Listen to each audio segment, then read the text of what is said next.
It was bright. Yeah, how about you ask him? I did ask him. He said it was okay. Oh. I'm glad quite a lot of you are checking the calendar. I can see some of you on the calendar. Actually, my calendar is always on, like open on my tab, like all the time. So I don't like to close my stuff. Anyways, we have a question here. I didn't assign it as homework, but I'm glad that you guys are going on the calendar, looking at like the homework there, because in my opinion, I'd rather just list the homework there than just write it out for you guys on the board. It makes you guys have a habit of looking at the calendar, and it's clear. And some people look at my vibes and they're like, S? Is that a what? Is that? So typing it is more clear. I promised Aiden that I'm not going to go over the problem, but I'm going to give you the idea of this. More formally known, this is not something you have to know on the AP test, so you guys can relax. This is one of the most challenging concepts because of what it is. So, you guys see over here when it's asking this question on number 13, it has this little E symbol. And then another symbol you'll see over here. I'll zoom in a little bit more.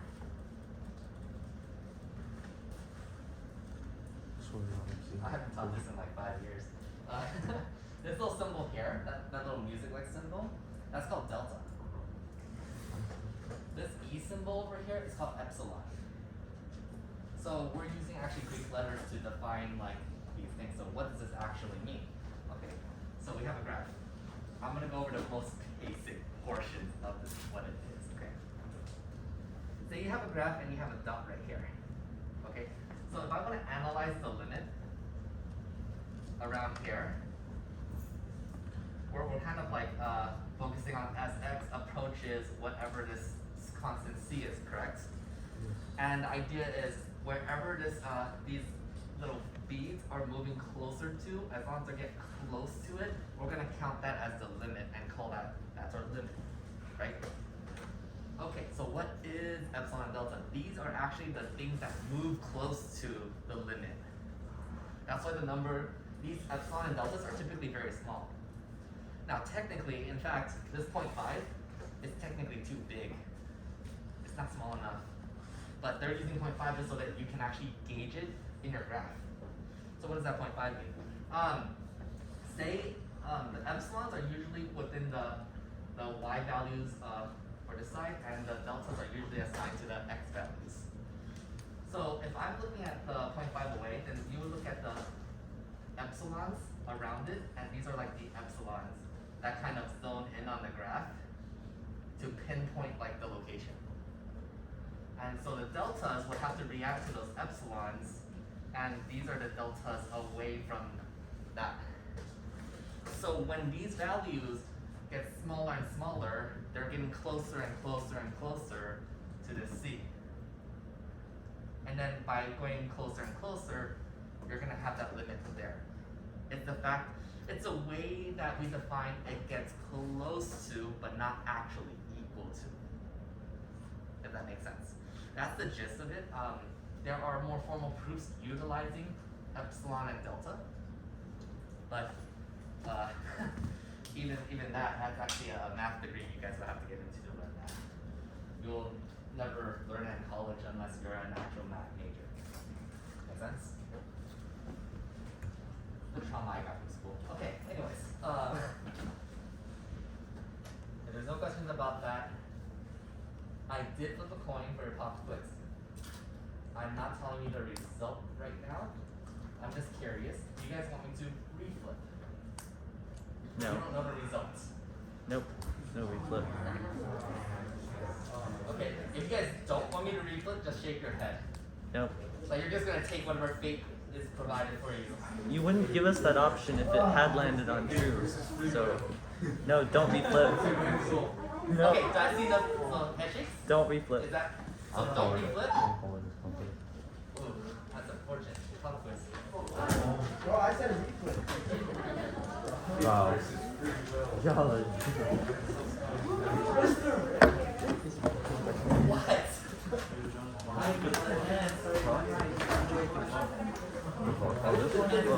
Where you guys walked in.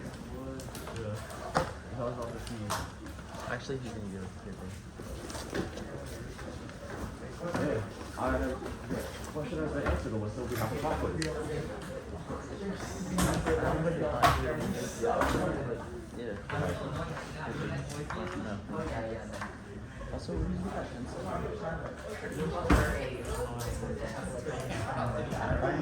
You're already in. There's no way out now. We're stuck for a year, unfortunately. I've used this I can pencil for like a year now. I'm using one of these. I'll trade you. I'll trade you. Well, he's a he has a house. Thank you. Okay, so easy. All I need you to do is tell me,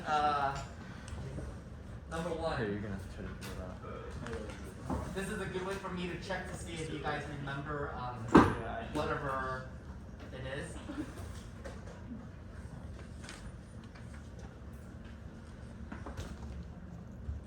Okay, so this here says if it has a left-handed and right-handed limit, and if it has a limit or not. All I want you to do is try to redraw the graph as best you can. Point out where the left-handed limit is getting close to, and draw an arrow and point out where the right limit is getting close to, and tell me if there's an actual limit or not. Make sense? Yep. Okay, because in the question it's telling you to say yes or no, but I want you to actually point out where the left-handed limit is going to, and where the right-handed limit is going to. Okay, there's no number values. And just tell me, is there a limit? So left right-handed limit, and is there a limit? We have limited options. Left-handed limit, right-handed limit, and then if there is a limit. Then you draw an arrow to where the left-hand limit and right-hand limit is. Yeah, just identify which one's left and which one's right. You don't have a number telling me an exact limit number, and I don't want to add a number right now. Just point an arrow to it. Yeah, just point an arrow to it. Make life easier.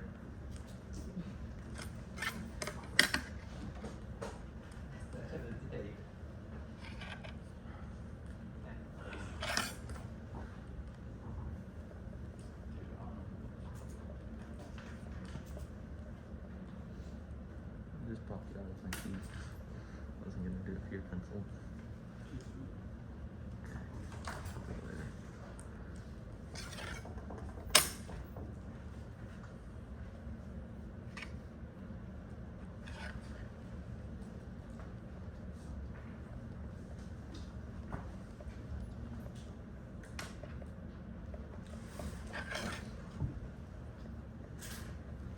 Okay, here's the hit.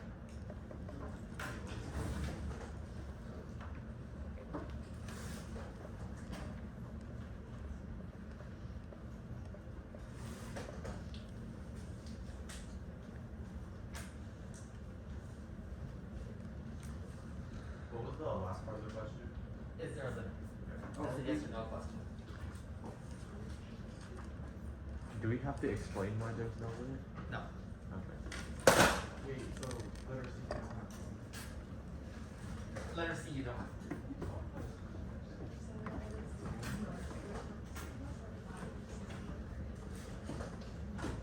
Okay, so for example,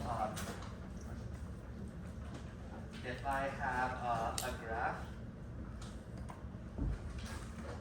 just point out which one's the left-hand limit. So you're saying that You just gave the this is answer. defined here. What kind of limit it is? Is this a left-handed or right-handed limit? Is this a left-handed or right-handed limit? Is this my Draw an left arrow hand to the or is this my right? That's-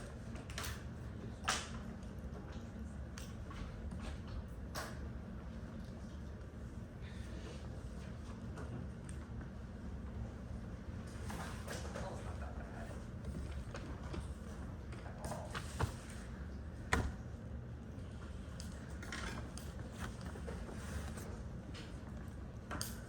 I'd probably cry if it was this one. Huh? Yeah.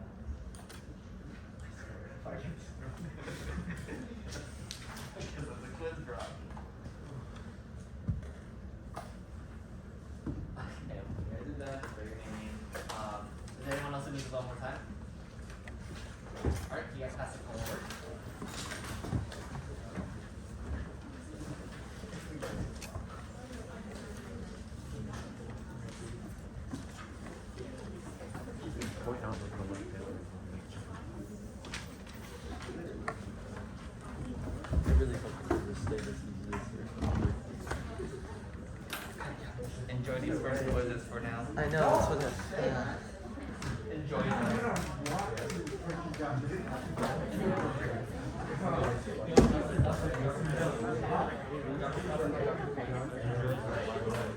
Yes.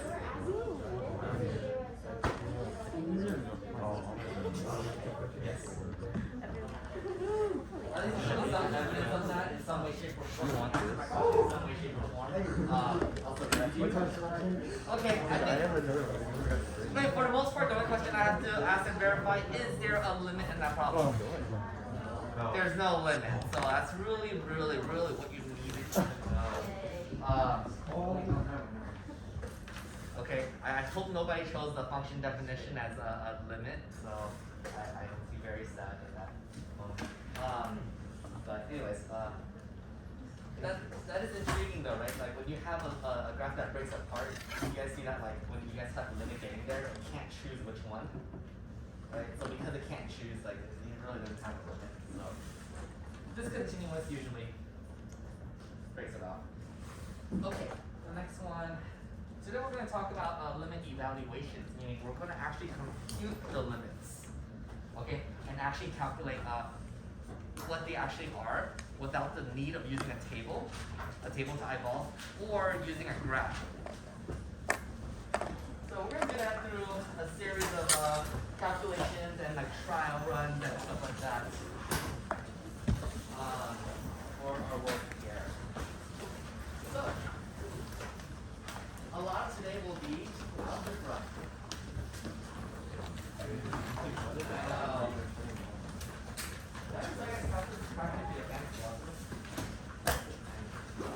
It's basically a very fancy algebra.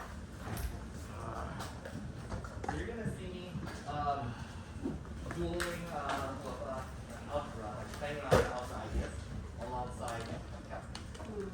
Since I'm also an algebra teacher.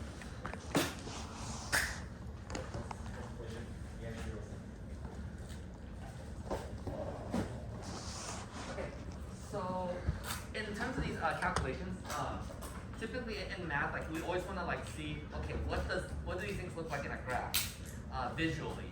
What do these things look like if I compile a bunch of tables and create a organized data set? Right, because that's what tables essentially are data sets. But the last piece is, what if we have a function and I don't want to graph and I don't want to make a table? How can I calculate and compute the limit?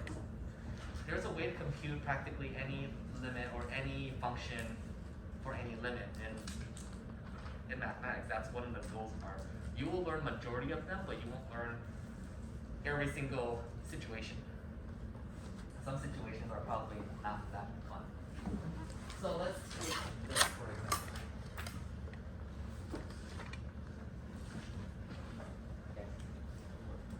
So let's say this limit is going to, as x is approaching 3, where this polynomial divided by another polynomial. Now, here's one thing, right? The first thing you ever need to do in a limit when you have these kind of problems in an evaluation is to check if it's undefined or not. Because undefined tells you several things. Either there's a hole or there's an asymptote. Usually, right? In this case, it's either a hole or an asymptote. So we're gonna see which one it is. If you put 3 back into the denominator, that gives you 0, correct? Okay, so we're probably thinking, what do you think? Asymptote or hole? asymptote. Okay. So some of us could be thinking asymptote, some of us could be thinking hole. Nonetheless, it doesn't matter because that's undefined. So we cannot just put this number back in like we did for x squared, right? So that means we need a technique to do what we call manipulation. So to manipulate this, you're going to have to break this apart. So I'm gonna take this function. And we're going to simplify it in some way. So one of the most common ways is we can take the top part and we just factor both of them. We can factor the top one as x plus 7, x minus 3. And on the bottom could be 3 minus x, 3 plus x. This is our factoring. Now interestingly, when you do factor, we miraculously see something cancel out. If we see something that we can cancel out, it's pretty much a whole. If we see something that does not cancel out, then it's probably an asymptote. So there is something that cancels out, but we have to kind of take this and pull a negative out first in this one. So if we do that, this will be changing that. This will be negative x minus 3, and so these would cancel out there. Now you're left with x plus 7 divided by negative 3 plus x. We can kind of leave that a little bit for him. And that's our new function format. Right? Now here's the interesting thing. Now that we've manipulated this, we can now apply the limit. The limit as x approaches 3. Now if I take this 3 and I put it back in, do I get undefined now? No. No, so we actually get a value now. That's perfect, because we want to actually get a value. So if I put 3 back in, we get 10 over negative 6. And we can just leave that, you don't have to simplify that. So your limit as x is approaching 3 for this function will be equal to 10 over negative 6.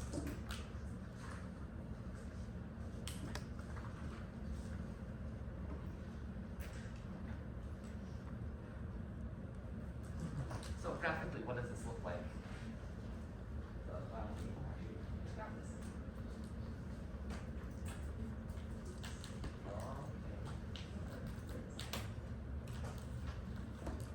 So I'm just gonna use Desmos just to show you like the graphics of like what it looks like a little bit easier.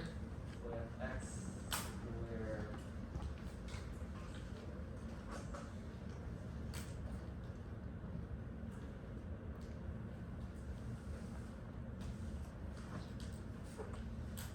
Okay, so we have a graph here, and our goal is to is approaching 3, right? So as it's approaching 3, I don't care about this stuff on the left, so I'm just gonna zoom in closer to 3. And Desmos doesn't really show holes too much. So I'm gonna get closer, and then this is where it's like undefined right here, right? That's the undefined spot. Which is perfect, it should be undefined. Now 10 over 6 is like what? 10 over negative 6 is like 1 point something, right? And that's perfect because that's actually past 1.5 right here. So we can actually compute a limit given that spot. So our limit is checking out with our calculation here versus the graphical part. Okay, any questions so far? So that means that we need to remember and look at every single algebraic manipulation around. Every single manipulation. Let's take a look at another example.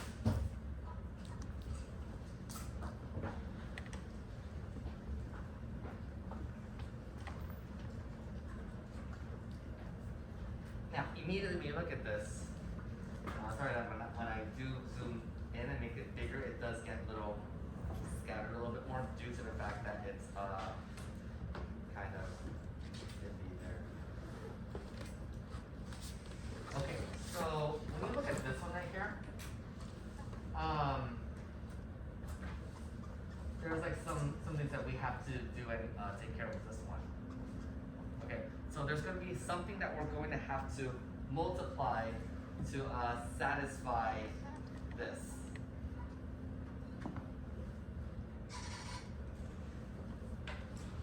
What do you guys think I'm going to multiply the numerator and denominator by? Any guesses? I think I heard 2 of you give a suggestion.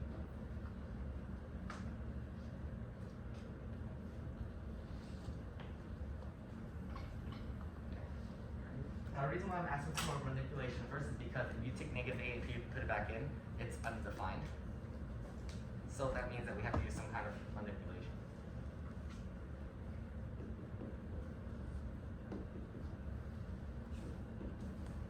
Now I know the limit is trying to go from x to negative 8, and it makes it tempting for like, oh, if that's the issue, that means this is the issue, so we want to cancel this. Unfortunately, there's not really a way to cancel x plus 8. So even if I multiply x plus 8, it's still gonna not cancel. Even if I multiply by 1 over x plus 8, 1 over x plus 8, it'll cancel this x plus 8, but you're going to create it again. That's the issue about multiplying by 1. So the next best denominator to get rid of is actually x plus 6. Now you could always try to manipulate and try the terms out yourself first. And then if it doesn't work, you would have to change the term to something else and pray and hope it works. At the end of the day, if like all your manipulations do not work, you have to resort back to the last resort, graph or table.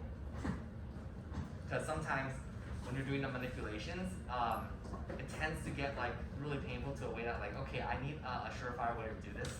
So graph your function if that happens. So we're gonna multiply this by x plus 6 over x plus 6. And I know it doesn't cancel out the bottom, but let's just see what it is.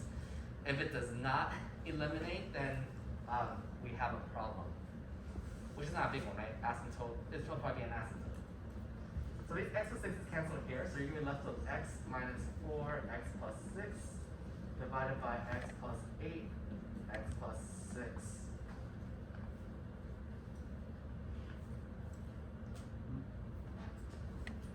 Okay, so if you take this value here and you distribute it, you would get x minus 4x minus 24 divided by x plus 8, x plus 6. And on top, we would just simplify it, right? So you get negative 3x minus 24, x plus 8, x plus 6. This isn't looking like what we kind of want, right?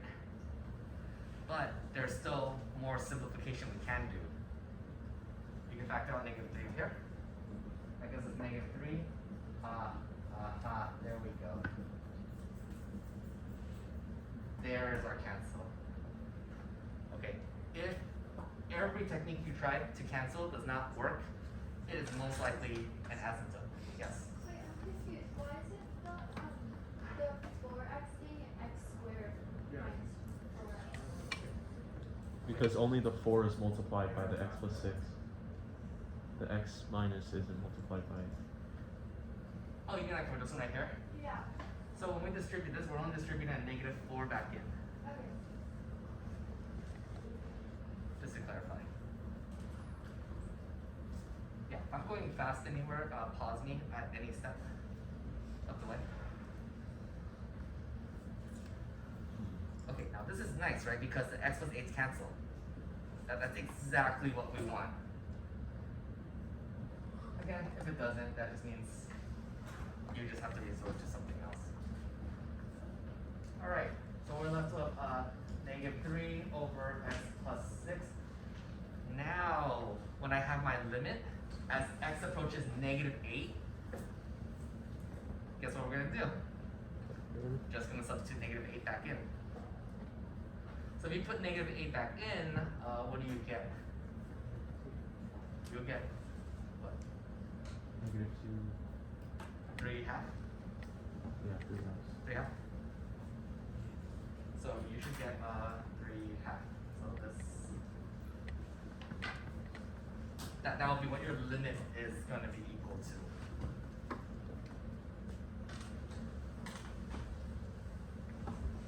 So thankfully all that math worked and checked out.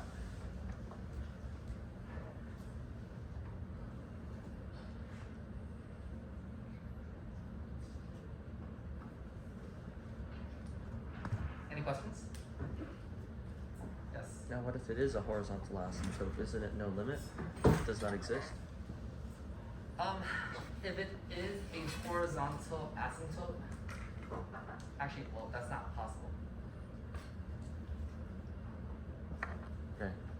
It's not possible for it to be a horizontal asymptote in this. Or, no, I meant just a vertical asymptote. Then wouldn't it be infinity or negative infinity? Yeah.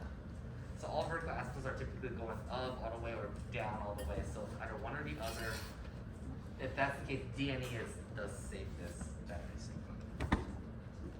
So most likely, if these didn't cancel, you probably could have just declared DNE. Because that's practically an asymptote in that sense. Okay, next one.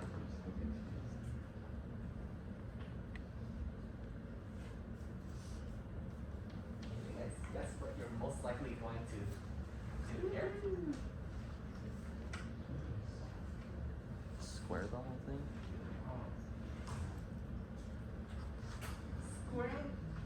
Squaring the whole thing actually will not work because this is not an equation. So you actually cannot square the whole thing. Anytime you just have a singular fraction, you're gonna have to use a multiply by one trick, which is typically your one multiply something to cancel something out. This one is kind of funky, right? It's like, what do you multiply out to eliminate something and manipulate it? So let's just think it this way. If I have x minus 5 down here, and I do x minus 5, nothing's gonna get canceled. In fact, you're gonna overcomplicate it. Okay. Even if I do 1 over x minus 5, that's still going to typically probably overcomplicate it. Or you're gonna get the same thing, you're gonna loop. So that means it has nothing to do with the denominator. We want to get rid of the numerator somehow. Now this gets really weird in a sense, right? So I'm going to copy the function here.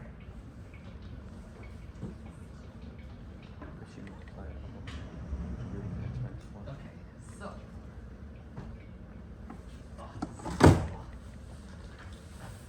Okay, so the trick of this one actually is it's a very sneaky one.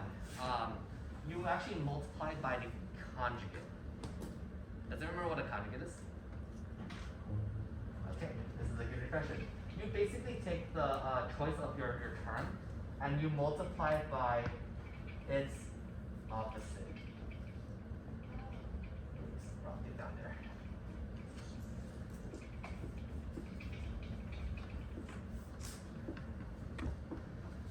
This is very sneaky.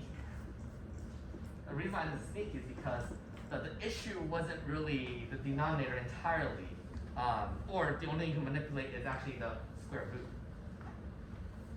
So we want to get rid of the square root, and the only way to do that in this situation is multiplication by the conjugate. So what happens if you do that and you factor all of these out in that sense? It tends to get somewhat painful, but like not really painful, right? Because if you have like these are like opposite signs, then all you really need to do is multiply the first one and the last one, and that's it for this problem. There's no middle term because they cancel out in the long run. So this will look like x plus 4 minus 9. And on the bottom, I would, in my opinion, I would copy it.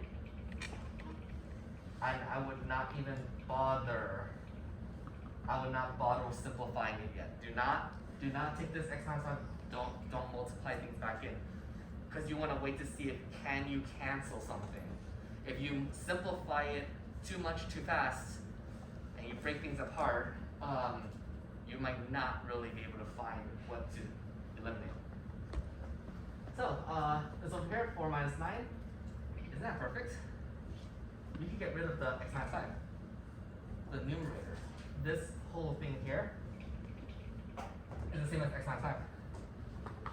So that gives us the power to, well, we can cancel it. That leaves us with the denominator.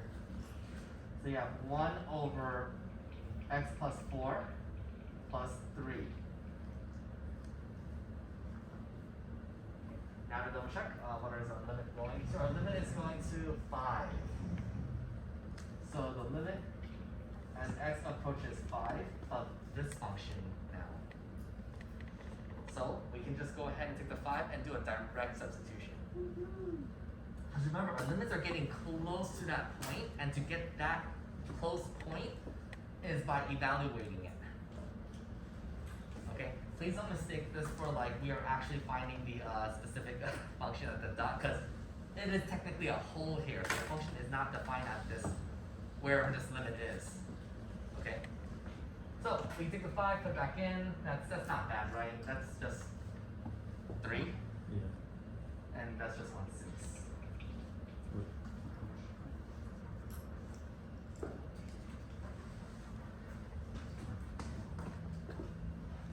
Any questions so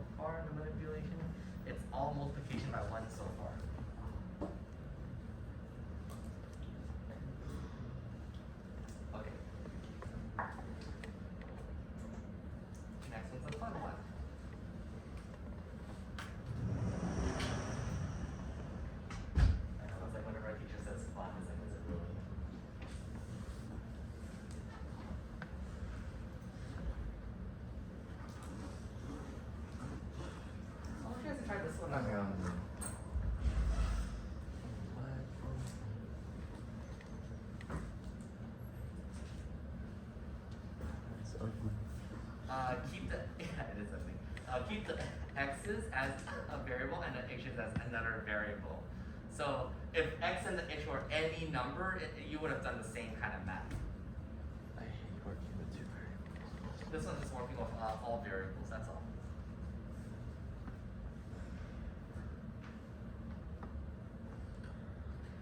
I think I showed you guys the 3 tricks so far, so I think you guys have enough to start this problem.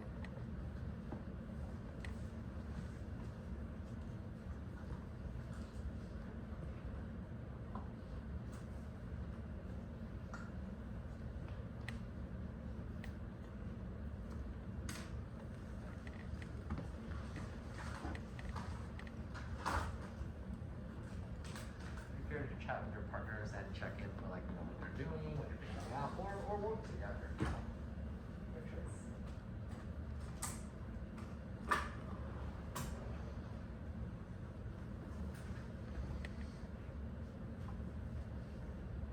What did you do?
I'm gonna write to read.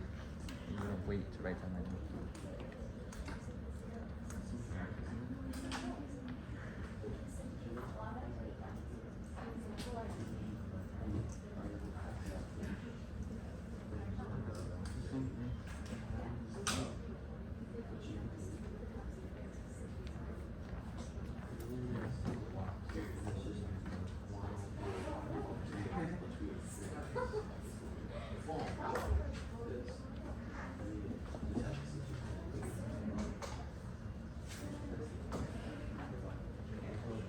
A lot of first steps are good. Okay. If you're thinking the very first thing you multiply, your first step was this.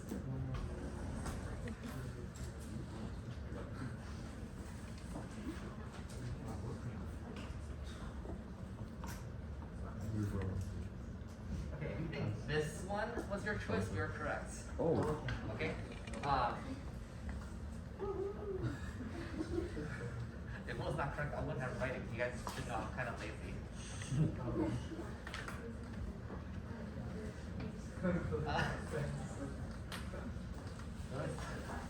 Why? That's more work for me. Okay, so this is what you're gonna multiply.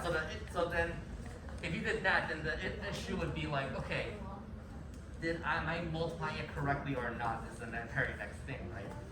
So if you do multiply all of this, you know, they multiply, middle is canceled. So you should be left with 3x plus this h over here, and minus 3x. This is what you should have got on the numerator. On the bottom, you want to keep all this as separated as you can. Okay, do not distribute that h back in. Okay, don't distribute it.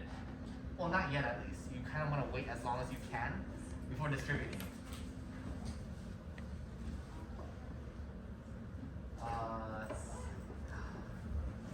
Okay, this is what you have, right? Well, this is nice because you guys see this 3x minus 3x? Well, they're gone. Okay, some of you guys should have seen that. And the reason why I don't want you to distribute this is because the h is canceled. Which is really perfect, right? Because if h is going to 0, That means that in some way, you have to manipulate the h to a point where it won't give you undefined. Right? And if it's, and let's say you do all the math, it stays undefined. Well, I guess it's going to be some kind of asymptote then DNE.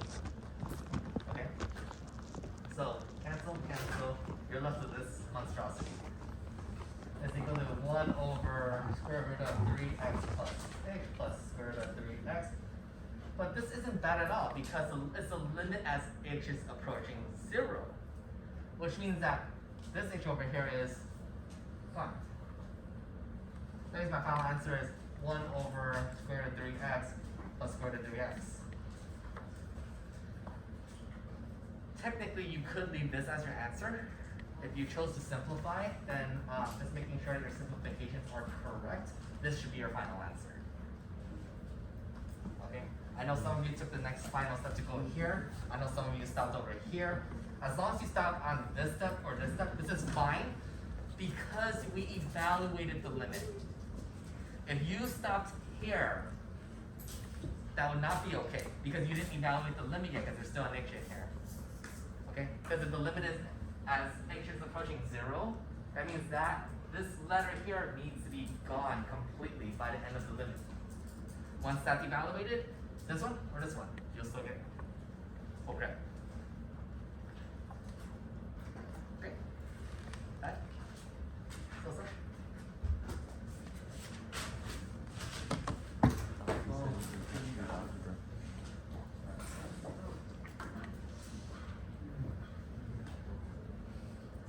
Yes, Ben. This is my entire year's calculus.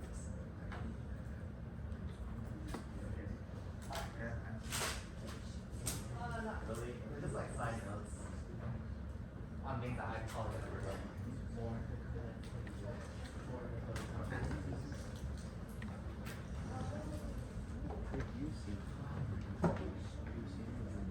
Okay. Oh boy. How many more of these does he have? Square root of 5. Square root of 5. Equals 1.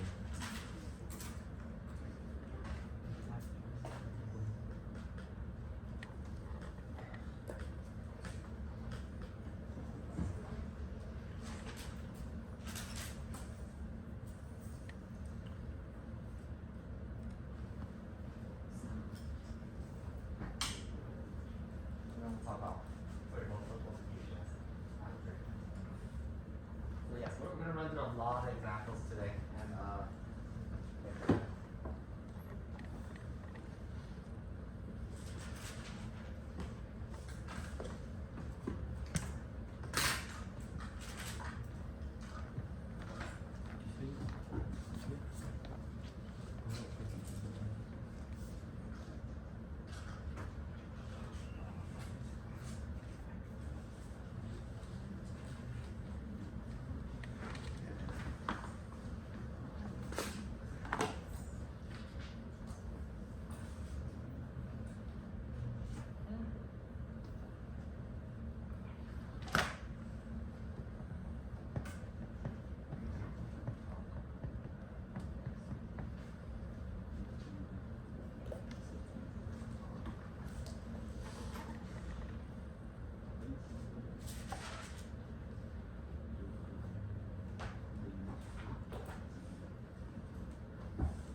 Maybe it overcomplicates it.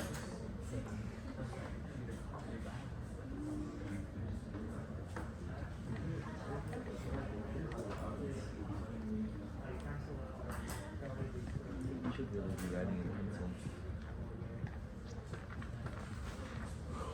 I thought you were recording for Austin. Huh? I thought You're recording I for us, am. then. Where? Oh, the horror. Why don't you zoom in with him and just have him sit there? Seriously? Because he's probably asleep right now. Oh, but then that's fine. I wish I could. He's supposed to be in school right Does now. 4 mean full credit? No, 5 is full grade. Really? How did you grade these so fast? Huh? You just find the equation. It's the equation. Yeah. If you get it wrong. It's wrong, it's wrong. I advise it drop. Or like fully wrong. Yeah. People make careless mistakes. They have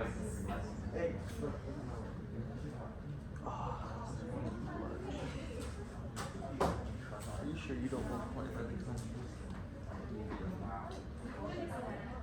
Yeah, but if you plug 5 in there.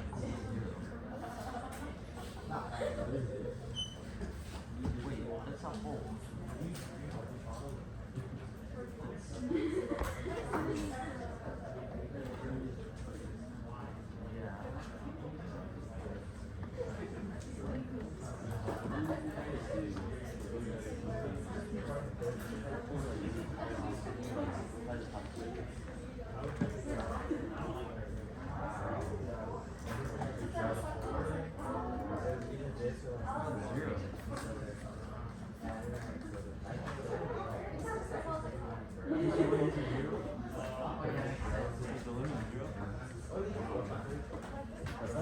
I forgot.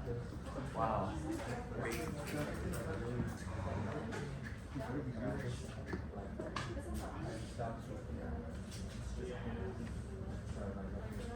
No, I'm not gonna. I usually keep that.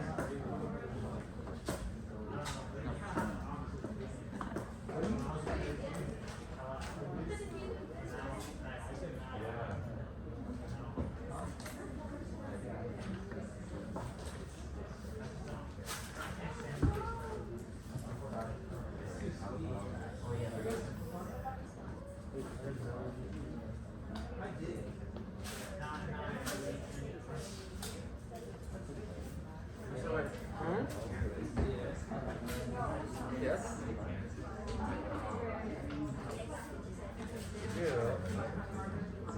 I don't want to.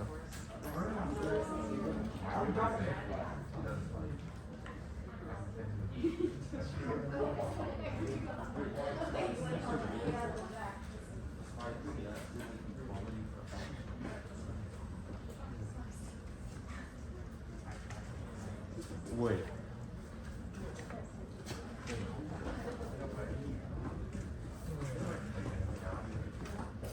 Have you ever used that interactive computer? I think I used my Black Box.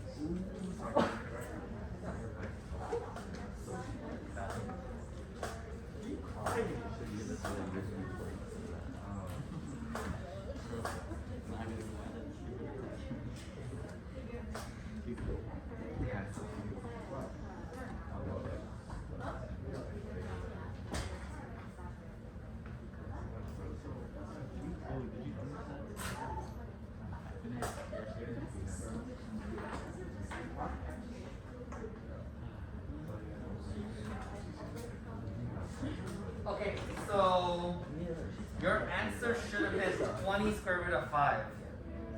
Nope. No. Okay, we need to do this on board again. 9 plus. 20. Not even 12. Okay, let's see what happened.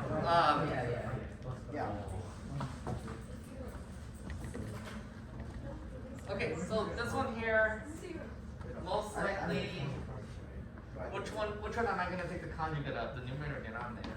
Numerator. Denominator probably would be your better friend. Oh, great. How do you even know?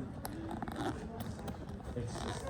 Okay, technically speaking, you can actually do something to the numerator, but it's an extra trick, so I'm not gonna do that.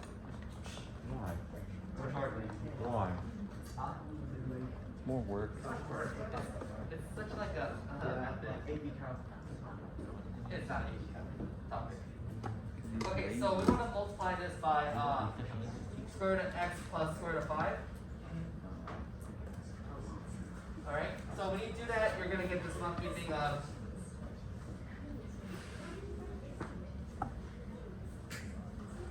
this here is the most common way of doing this. Bottom you get x minus 5. Right? So in this case, you can actually take this and break it apart to x plus 5, x minus 5. So this could be x plus 5, x minus 5, and now permit a cancellation here. So you're left with x plus 5, square root of x plus square root of 5. And then all you do is you take the 5 for the limit, because you want to have the limit as x is approaching 5. That means I take this 5 and I substitute it back in. So this will be 10. This will be times 2 square root of x, square root of 5. And then 10 times 2 is 20 in that sense.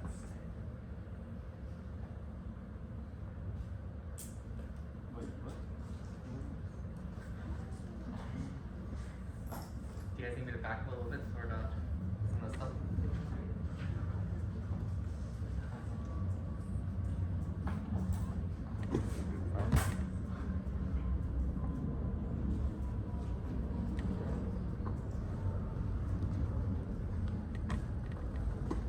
Oh, he wasn't in there.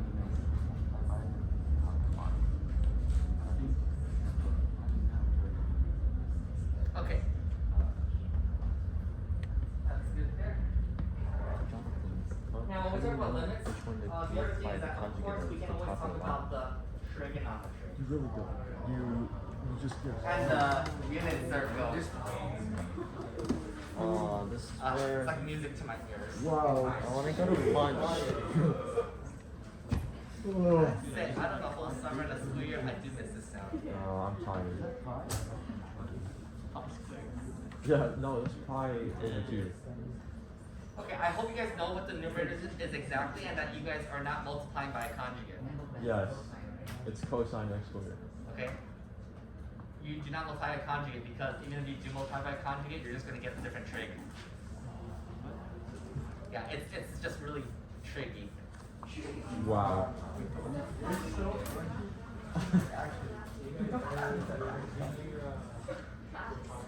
I hate trig. I know that the limit is 90 degrees.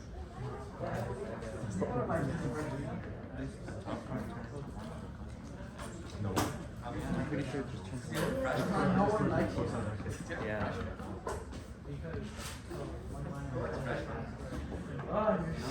It just turns And I'm a freshman teacher. Okay, numerator. Do you guys remember what the numerator will become? cosine x squared. Good, because I do remember going over this as somebody wrote it on the board. Yeah, who wrote it on the board? Okay, so this isn't too bad, right? Because the cosines canceled. So you're left with just cosine x. So the limit as x approaches pi half, you're going to take pi half and put it back into here. So cosine pi half. What is cosine pi half on top of your head? Good. 0. It is 0. Cosine of 90 is 0? I don't have that remembered. I hope you did not use your calculators or chart. Usually the 90 degrees, 90, 180, 270, and 360 or 0 is usually very easy radians to deal with because it's either 0 or 1 or negative 1. There's no other answer for those 4 pieces because they're right on the axes. So this wasn't that bad, right? Okay. How many more? Let's continue to climb. Oh. Oh. I want to eat lunch. It's a perfect time to practice and recall out of your algebra. Yes, math is very manipulative. Today was the first day I packed my lunch in a very long time, so I'm excited to eat it. Lunch packed. How many more? Okay, this one's definitely more fun.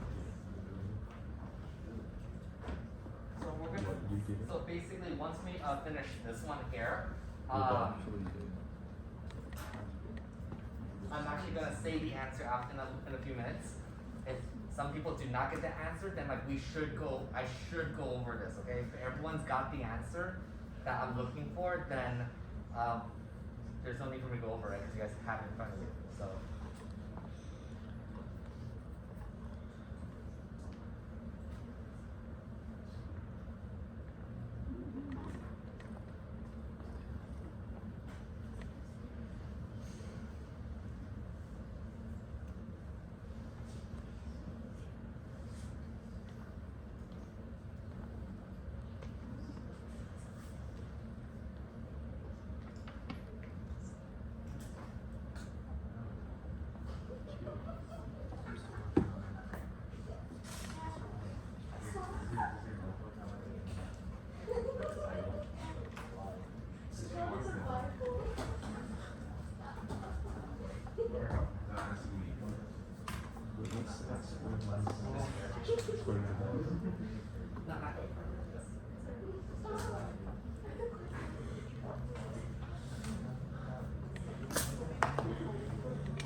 Wait, so now you just plug in the one into that?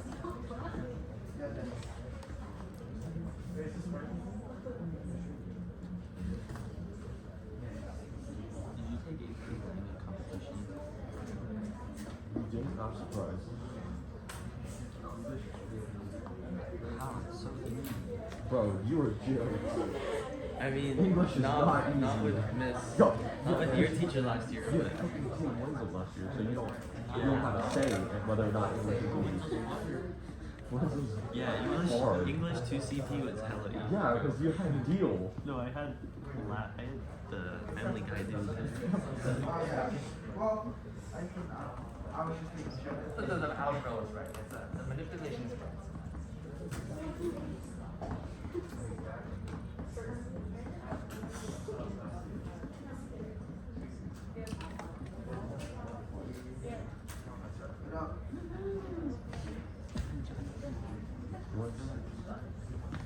Wait, x squared times x, the square root of x is x, right?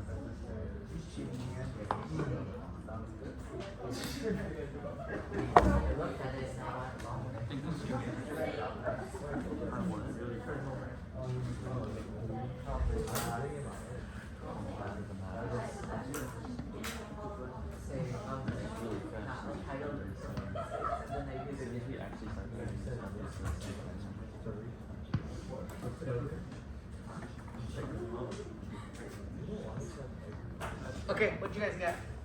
1/4? 1/4. Yep. 1/4. You guys good? Okay. Okay, so we all did get 1/4 though, right? All right. On the side, I know a lot of people said yes. If you did not, you can always sneak in on my flex next week. Or bother me at lunch. Please don't bother me at lunch. Bother him or what? If he given you the opportunity and choice to come, but I like my lunch. Did you get that? Okay, next one is. Oh, the horror. Oh, wait. Oh. Could you imagine? Oh my gosh. How many more are left? 72.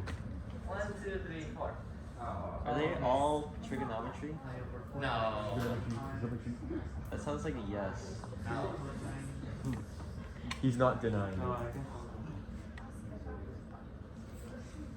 What's pi over 4? 45 to 50. It's only 30 more minutes for me. 3? Nah, more like 30.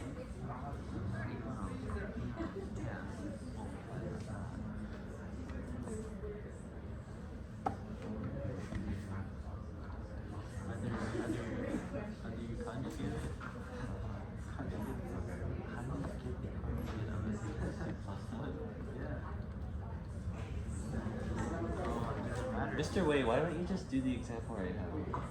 Because like I don't So I want to know. see what you guys come up with. I don't know how to start. What's cosine minus sine is what is it? The what?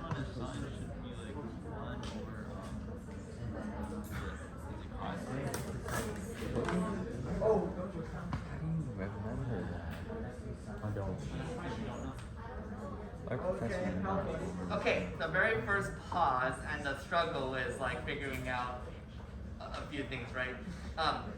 Most likely in trig problems, if there's no square root or anything like that, you're probably not going to use a conjugate. Multiplication by 1 is kind of weird right now, because if you do like a cosine x plus sine, it doesn't matter because they're not going to cancel at the end of the day. Okay, they're just going to cause like more of an issue in one sense. But because it's a trig problem, there's more than one way of doing it. Here's the route I'm going to choose. It's a fun one. Yeah. Oh, yeah. Okay, you guys see this one? We're gonna change this one, and touch nothing else. oh, I know. Okay. Change it to sign. Oh, I know what he's doing. I will change the color to show you guys what I'm changing. Yeah. Oh boy. That is what we're gonna change.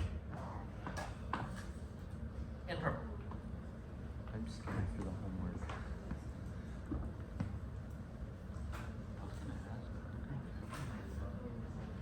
Okay, in this case, technically speaking, we're not really changing any, like, we still have an equivalency. So we're not really changing the problem at all. So this means that this negative distributes to this one, giving you negative sine x squared, and this one's negative cosine squared x, right? So this top part will be minus sine squared x. I'm gonna copy the bottom. Okay, that means 2 cosine squared x plus, minus cosine squared x would just be, you'll just be left with cosine squared x. Oh. Okay. Now, I know deep down some of you really want to take this and just slash them out. You can't do that. You can't do that. They're separated by a negative, a minus symbol. You cannot cross out if they're separated by a minus symbol. You can cross out when they're separated by multiplication, but not when they're separated by minuses. Okay. I know it's tempting to just go down, down because it's a trig, but you have to hold that, at the end. This one is just a slight adjustment from trig and algebra. This is cosine x plus sine x times cosine x minus sine x.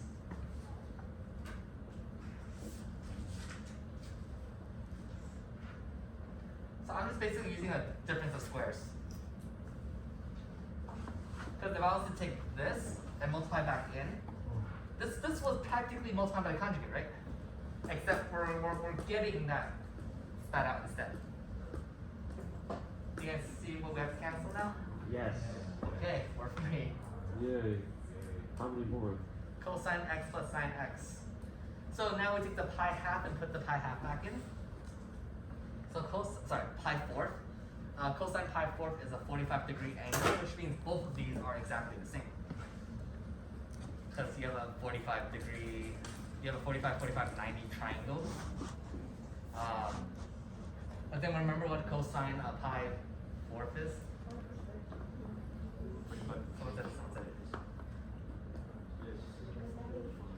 1 over square root 2. 1 over square root 2.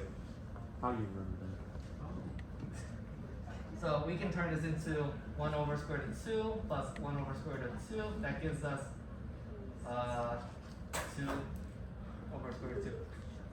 And we'll call that a day.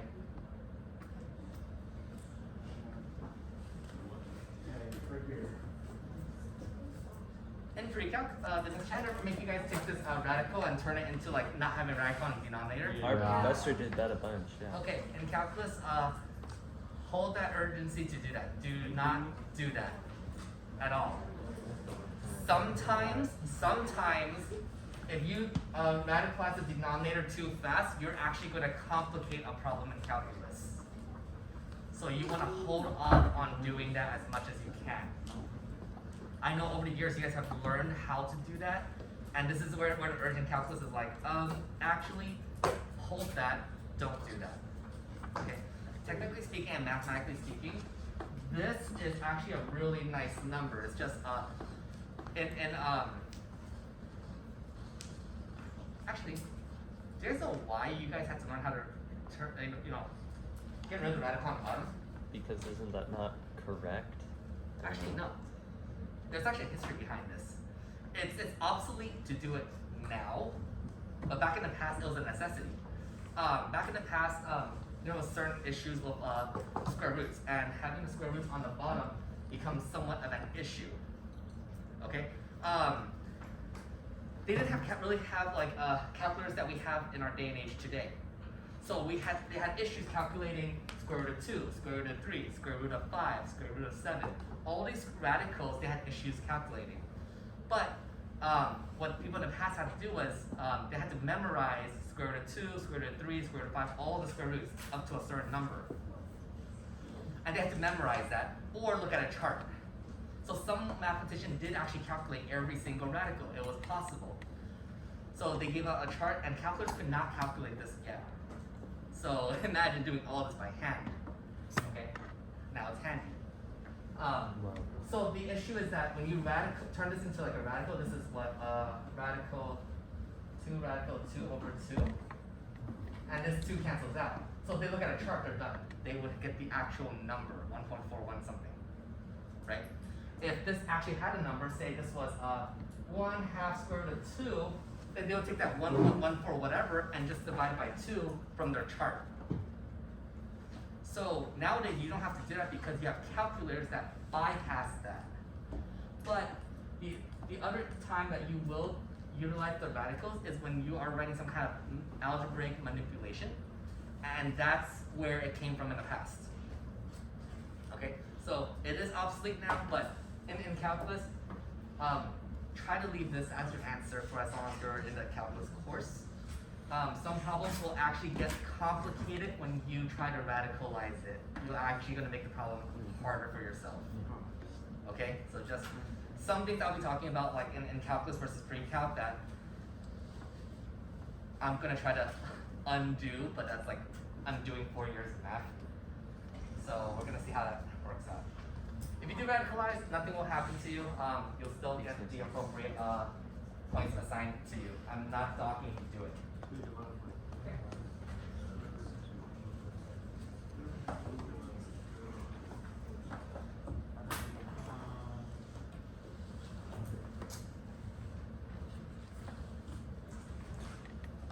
This one doesn't have any.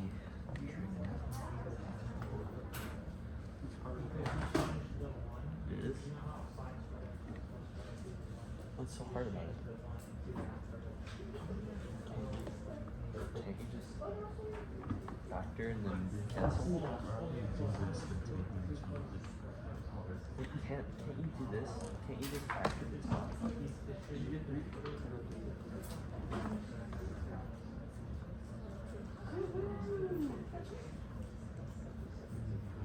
Yeah, I think we need to go back and go back on.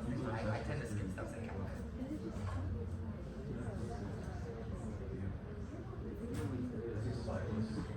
Because I don't like writing every step.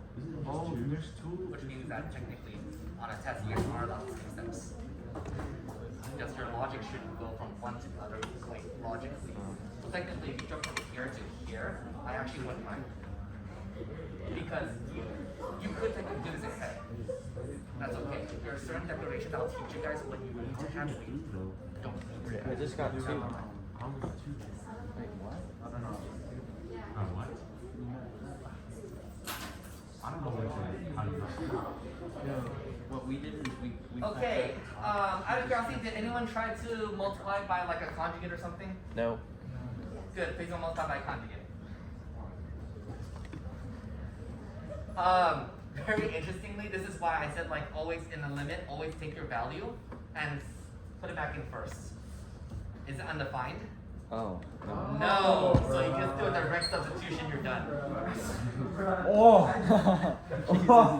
This was very important to show you guys because sometimes you might actually get a limit where you just do a direct substitution and you're good to go. Like you're done. There's nothing else you have to do. If this was -3, then we have a problem. But the very fact that you put this back in, you actually get a value.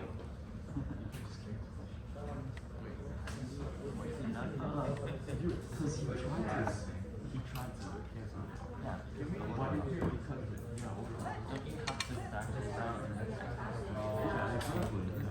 but that just means you have two. Yeah, that's the correct answer. I have 3 more slides left, but It's kind of stupid. Okay. I'll be nice. We'll do 2 because I think these 2 are important and one of them are not as important. I know the deal. He's my something. What is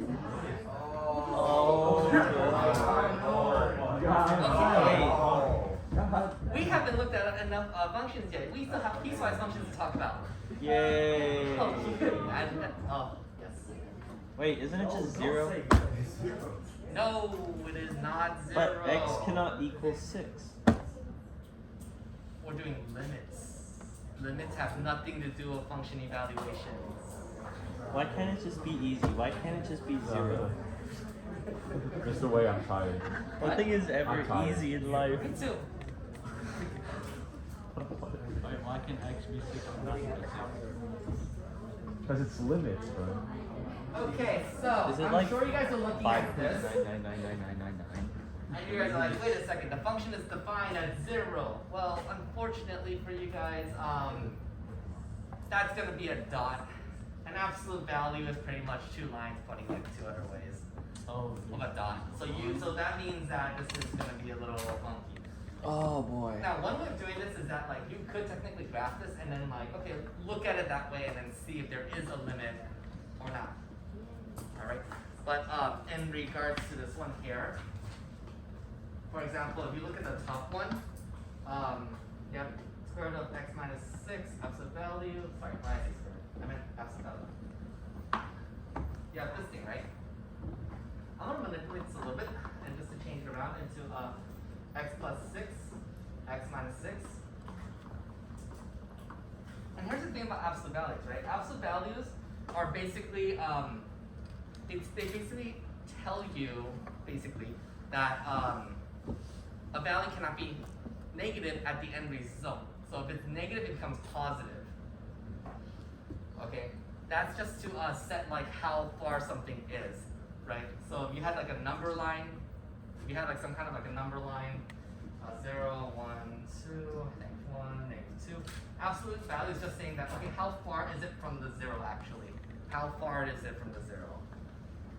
Negative just tells you like kind of like where locations are typically and what direction you're going, but absolute value is trying to focus on you want to make sure that your outcome comes out as positive. So you can't actually take this x minus 6 and this absolute value of x minus 6 and just cancel it out. You have to kind of manipulate a little bit if I look at 2 situations. One is, if this is going to be positive, that means that all the x values here has to be bigger than 6, right? Like if it was 7, it'll work. If it was 8, 9, 10, all of this will work. So this case over here only works for those values. So my x is like 6.1, 6.2, 6.3, then this adjusting will work just fine. This will let you cancel it out and leave you 1 over x minus 6. Okay, if I know my limit is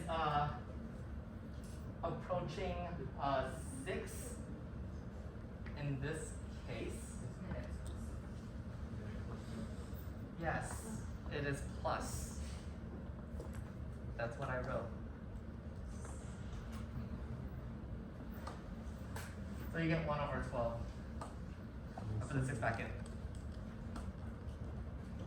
Okay, that's just one of the cases. We have to look at the other one too. So this one here is only for like 789, like 6.1, whatever. That means the other one you have to think about is what happens if it was like 5.9, 5.8, 5, 4, 3, 2, 1. Like what are those numbers? They'll be negative, right? So to make sure that it stays positive, you put a negative in front to reverse that. You negate that. And the same thing, the x minus 6 is cancel. Meaning you negative 1 over x plus 6, and if you put this back in, you get negative 112. Okay. This value over here, so it was dealing with numbers like 7, 8, 9, 10, bigger than 6, right? So what do you think this limit is? Is it the left-handed limit or the right-handed limit? Right. This is the right-handed limit, which means we did a right-hand limit calculation. This one here would then be a left-handed limit calculation, and that's x. So technically speaking, we have a right-handed limit, we have a left-handed limit, but do we actually have a limit as a whole? No limit. We don't actually have a limit as a whole. So some issues with these piecewise function problems is that you have to show that these two limits are not equal in order to show that there's no limit for these piecewise functions. Okay. Any questions? Are you ready to fall asleep on me yet? Wait, Mr. Wayne. Yes. When you're writing your answer, do you have to write like 1 over 12 does not equal negative 1 over 12? To show like that right does not equal left and it doesn't exist.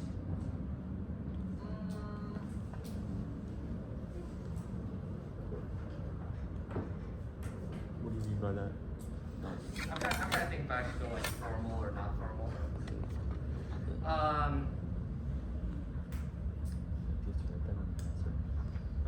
Unfortunately not. That there's two. If you want to write a formal answer, you'll need to actually define this. So for the most part, simply put, you can say that like, actually one way of saying this is that like, the right-handed limit and the left-handed limit are not equal, then that should be sufficient. That's why there's no overall limit.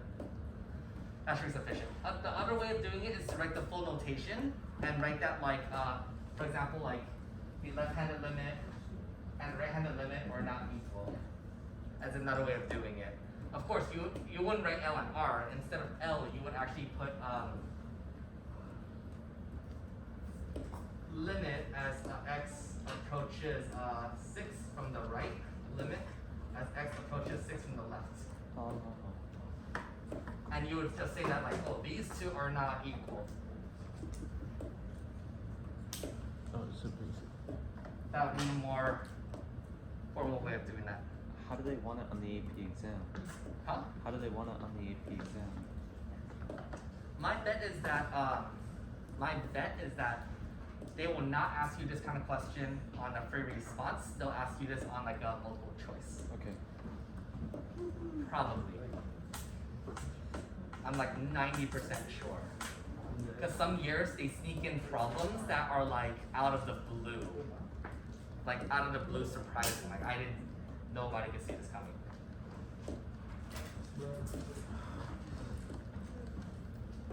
Okay. I think your brain's had enough eating for the day. Yeah. I'll limit how much and let things slide for a little bit. But here's the last picture I want to show you guys. What is you guys this? can't do this, so you guys will have to go into this document yourself and look at it for yourself. This is a chart to tell you how to calculate limits no matter what the situation is. Okay? This left route is like the easiest route. It was basically you put the number back in, if you get a number that's spat out, you're done. Okay? This middle one here is what happens if you get like a 0 over 0 or some kind of 0 as the denominator, some kind of undefined. That's what this middle column is for. It lists all the steps. Okay? There is one method in this box that I will not talk about until December. Okay? So we're actually gonna look at limits again down the line. But different rules. So only one of these don't work. So if you see a word that you don't recognize, then that's the one that we're not gonna talk about until December. This one here, this right column, we're going to actually analyze this pretty soon. I think it's on Monday. So on Monday, I'll teach you guys how to calculate limits in the third column over here, this third category. Because if you actually think about your function, there's really only three choices, right? It's either you get a number spat out, you get something undefined, or you get some kind of asymptote to deal with. Okay? So those are the three cases. So check it out yourself when you guys are clicking, whatever my calendar and stuff. Your homework again is all on the calendar. Everything is there and available for you. If you want to go ahead, you can. That's absolutely fine. I have no issues with people going ahead. Okay? The other thing is on Google Classroom, I posted a AP Classroom code. The first thing you guys need to do is make sure by this weekend, you guys are signed up and in that classroom. I will be checking by the end of this week to make sure that everyone's on, and we're going to start the first topic questions, and that will tell you guys what to do there. If you guys are signing up for a new account, I recommend using your personal email, because you don't know when your school email is going to go down. Okay, that's for checking your AP test. Alright, with that said, get to relax. I'm going to go look for the announcements and play the announcements and give you a little time to just rest your brain. Yeah.